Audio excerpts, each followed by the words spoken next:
Ganito mangyayari sa mga makina ninyo kapag napabayaan ninyo sa labas at nauulanan lagi. Ayun. Oh, matigas, wag na ha. Ayun. Yun. Ay, Natulo. tubig oh. Ayun. Ayun oh, tubig. Puno to. Sigurado, baka naulanan to. Buksan mo.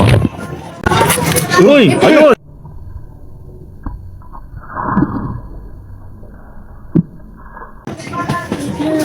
Ayun. Ayun, kaya ayaw. May kahirapan na siya tanggalin kasi yung mga stud bolt niya nagkalawang at kumapit sa dowel post niya dahil sa kalawang. Sa ganitong senaryo, hindi dapat ito minamadali at wag na wag ninyong mamadaliin tanggalin ito. Pwede mong gamitan ito ng WD-40 para matanggal ang mga kalawang at pwede mo itong gamitan ng rubber mallet. O kaya naman kung hindi kaya, pwede nyo itong initan para matanggal ang ibang mga kalawang. Dumikit ang piston niya dahil sa kalawang pati ang mga piston ring niya. Nasira ang pinaka-bore kaya dapat natin itong palitan na lang ng buo.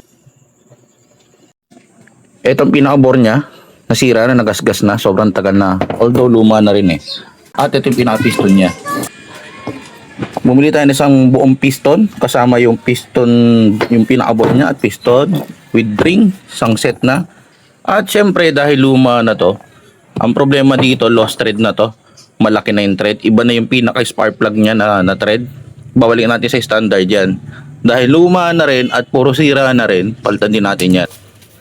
Nakabili tayo dito, isang buong set na para hindi na tayo mamumblema pa. Kasama ni mga cover. Yan. With pulp na siya. At maganda dito, may timing gear na siya. Siyempre kasama yung laman loob. Ayan o, with cam at mga rocker arms. May mga ano pa yan.